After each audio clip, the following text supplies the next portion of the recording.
todos presentes, saudar os demais ministros franceses, Cristiane Taubira da Justiça, Nicole do Comércio Exterior. Cristiane,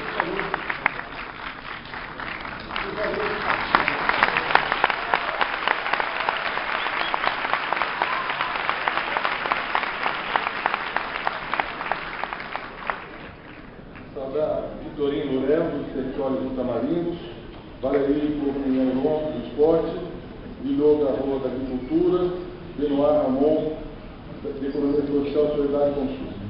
E com isso saudar toda a delegação francesa, saudar os embaixadores, queria saudar também Jorge Guimarães, presidente da CAP, que tem uma grande parceria com as nossas bolsas, com a França e o nosso programa Ciências Sem Fronteiras, saudar o Claudinho Bichara, presidente da Câmara de Comércio Franco-Brasileira, Jean Chambot, presidente da Universidade de Paris 6, Bertrand Motoubert, reitor da Universidade de Toulouse 3, agradecer os dois pela recepção que nossos estudantes têm tido nessas e em geral nas universidades francesas, saudar o José Fernandes de Lima, presidente do Conselho Nacional de Educação, o Diogo Simões, diretor da Fundação de Amparo, Ciência e Tecnologia de Pernambuco, saudar os demais reitores, queria em especial saudar e agradecer o governo Agnella, Milton, que é o nosso Pereira, que é o nosso secretário de Cultura aqui presente.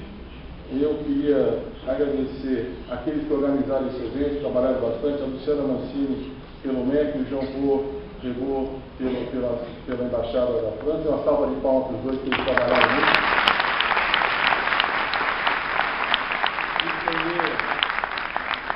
Esse agradecimento também ao governo do Distrito Federal, que foi muito parceiro na organização. Saudar os estudantes, jornalistas e todos aqueles que nos acompanham nessa tarde.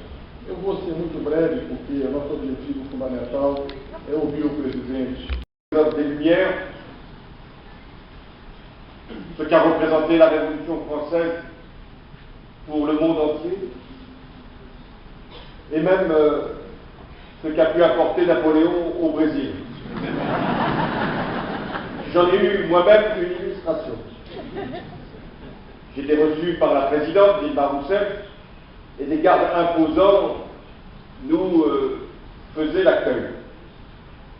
J'ai demandé pourquoi ces gardes étaient habillés ainsi, c'est-à-dire avec des tenues flamboyantes remontant au début du XIXe siècle.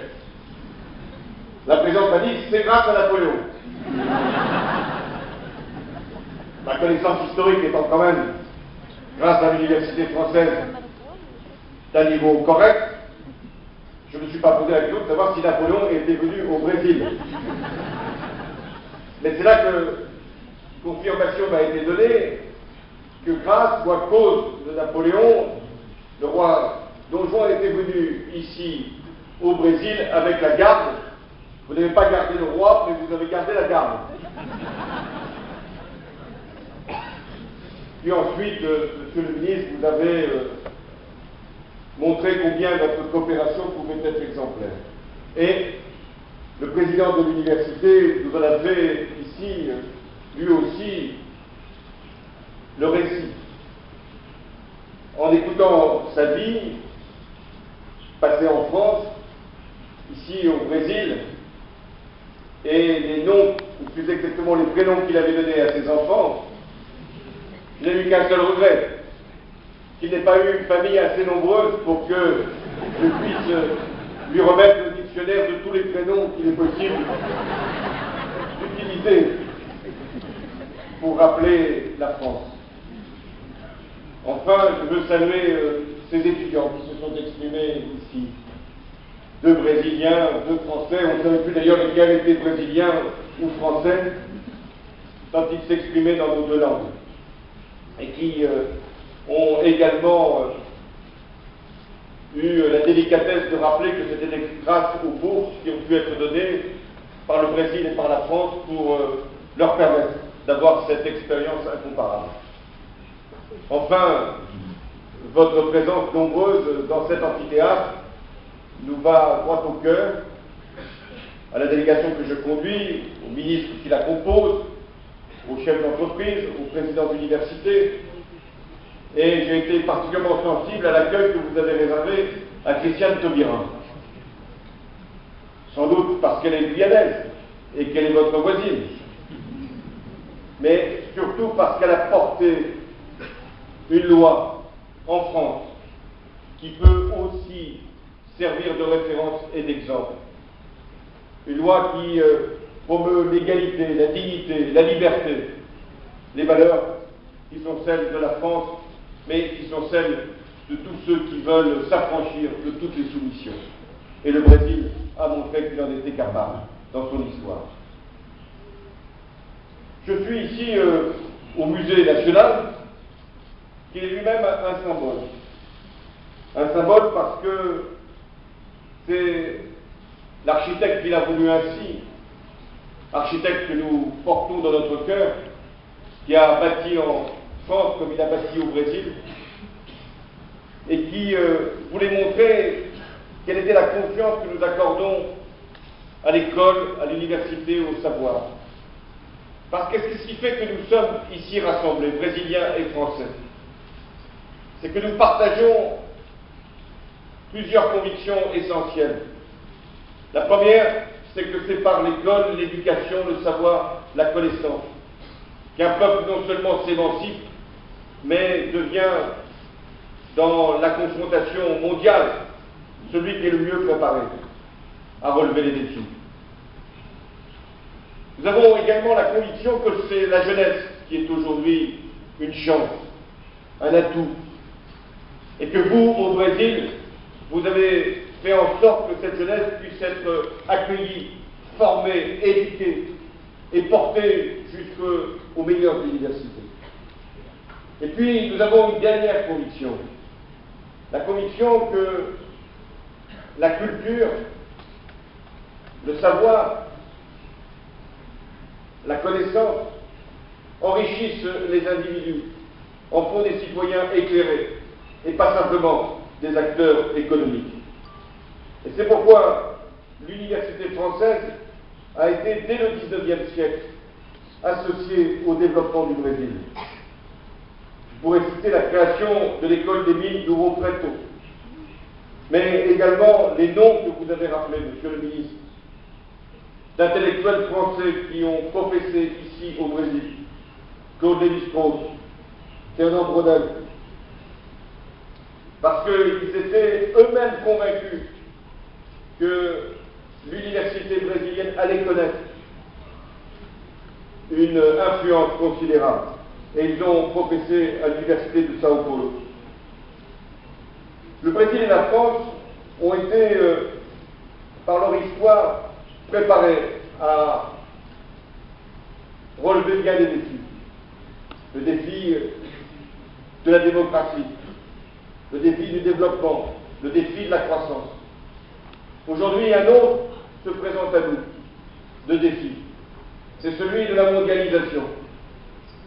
La France et le Brésil ont décidé, non pas de se cacher, non pas de se protéger, non pas de se replier, mais de prendre la mondialisation pour être en capacité de défendre ce que nous croyons être nos intérêts, et en même temps d'être capable aussi de changer le monde tel qu'il est aujourd'hui. Et pour relever ce défi, nous avons fait, je le disais, le choix de l'éducation, de la formation et de l'enseignement supérieur. La ministre Fioraso a fait voter il y a quelques semaines une loi sur l'enseignement supérieur.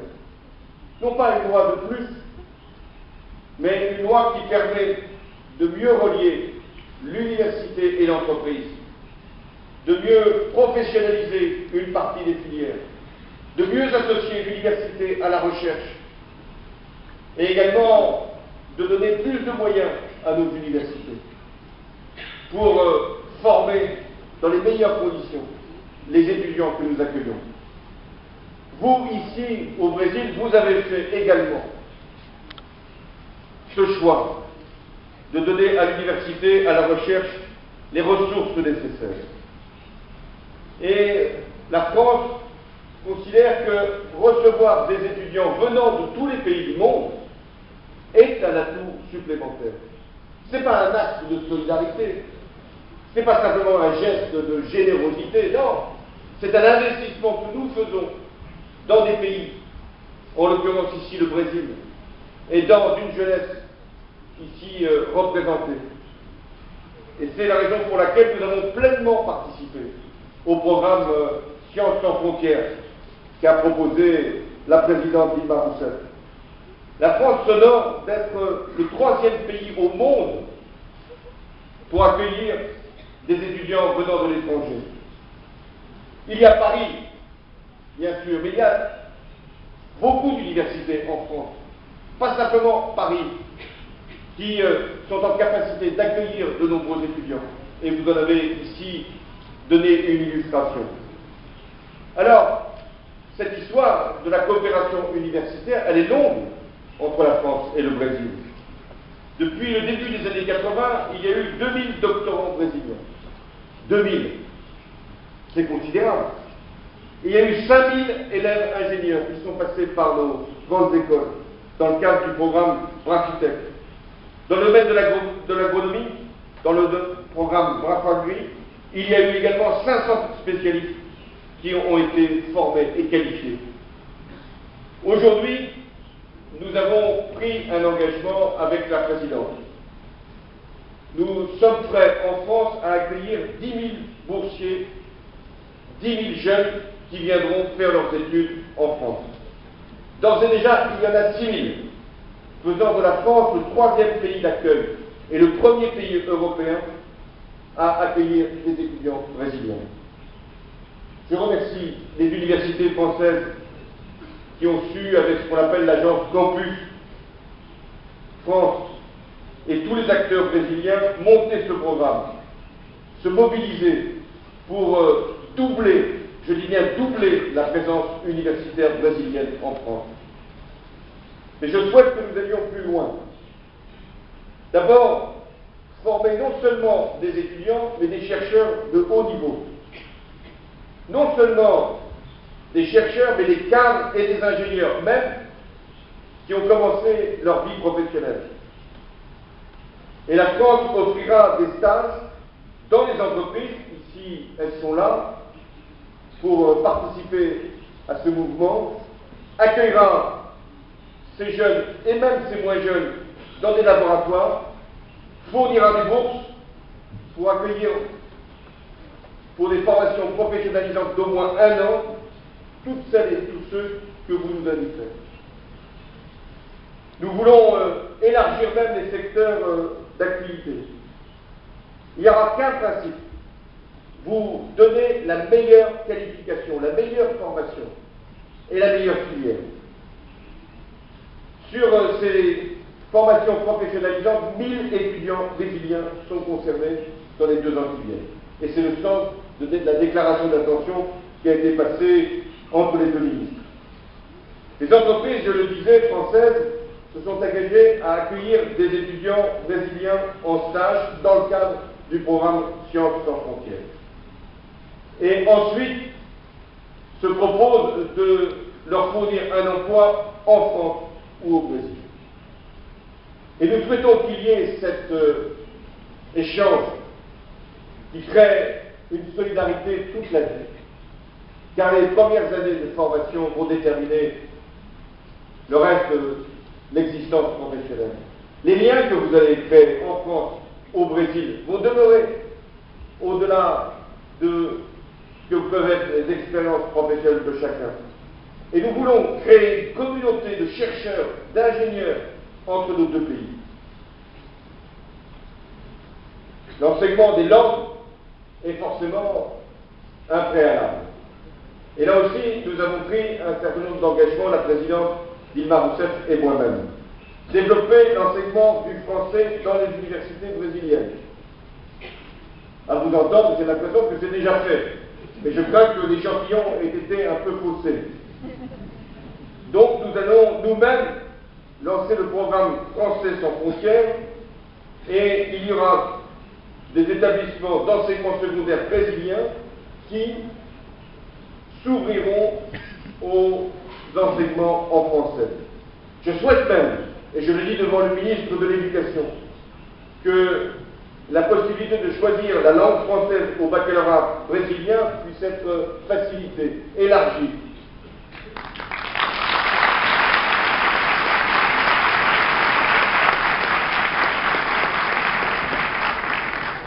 Qu'il y ait des filières bilingues franco-brésiliennes dans le plus grand nombre d'établissements scolaires. Mais la réciproque est vraie. Il y a un projet d'enseignement bilingue en liaison avec celui de Rio qui existe en France dans plusieurs établissements de l'Académie de Créteil, qui est en Île-de-France. Je salue le président de cette région. Et nous souhaitons dans de nombreux lycées pouvoir enseigner le portugais, davantage qu'aujourd'hui. Enfin, je me réjouis de l'intérêt croissant des étudiants français à venir effectuer leurs études ici au Brésil. Il y a peu de jours, un reportage à la télévision française retraçait la vie des étudiants français à Rio. C'était une souffrance abominable. On les voyait sur les plages, on les voyait danser, et je croyais que ça me donne une image qui était un peu faussée des études qui pouvaient être suivies à Rio. Mais tant mieux si les étudiants peuvent également participer de la vie nocturne, ou même de la vie diurne à Rio, tant que c'est pour étudier. Et je constate d'ailleurs que les étudiants français constituent déjà le deuxième contingent d'étudiants étrangers au Brésil. Et pas seulement, je le dis pour la presse française, à Rio, dans beaucoup de villes universitaires. Et c'est particulièrement vrai dans les domaines des sciences, de l'ingénieur et de l'agronomie. Enfin, nous avons décidé, les deux gouvernements, de prolonger le séjour des volontaires internationaux en entreprise, qui sont des Français qui viennent pour faciliter les échanges économiques et qui vont rester 2 ans ici au Brésil. Et nous venons de mettre en œuvre un accord qui porte le beau nom de visa, vacances, travail, et qui va permettre de donner beaucoup plus facilement des visas pour des Brésiliens qui veulent venir en France ou des Brésiliens qui veulent y rester le temps d'un stage long et des Français qui veulent venir au Brésil. 1 an, sans formalité, sans contrainte, en liberté.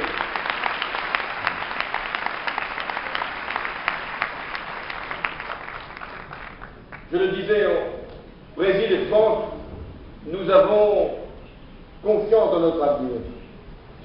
Les peuples qui réussissent sont ceux qui pensent que leur avenir est meilleur que leur passé. La France et le Brésil sont conscients d'être portés par l'histoire. Une grande histoire, une histoire d'émancipation, une histoire de conquête, une histoire de révolution.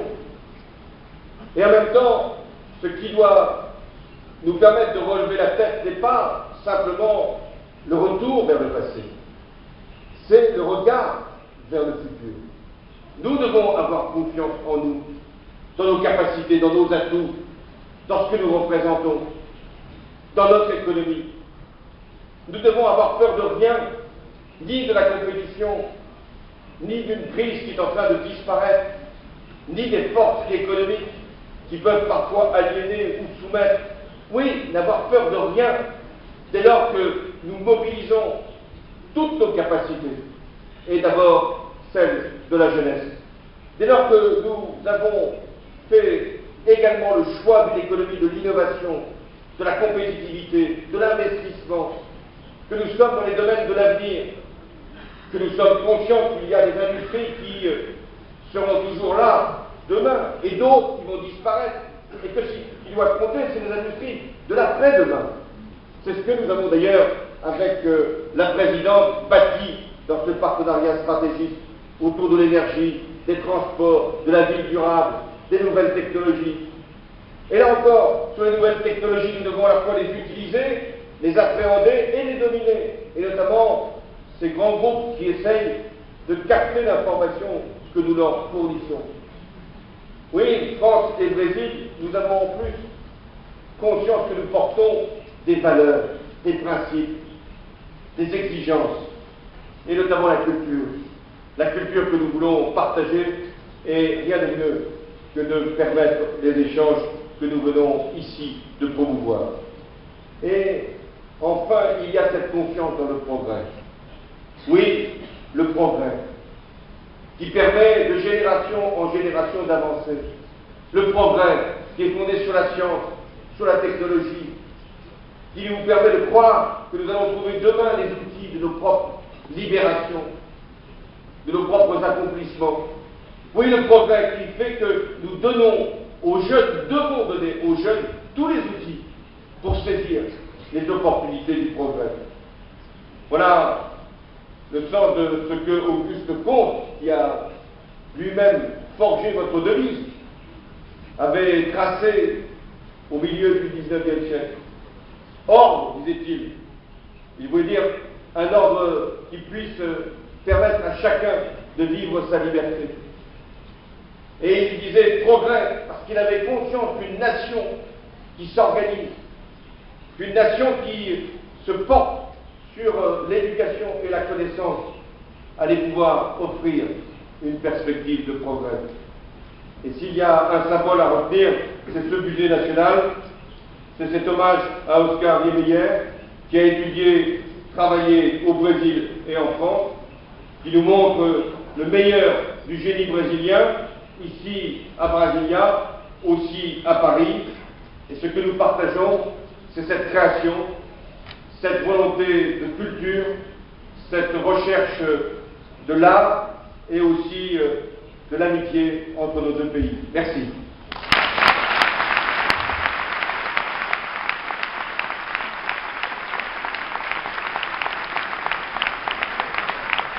Nesse momento serão assinados atos.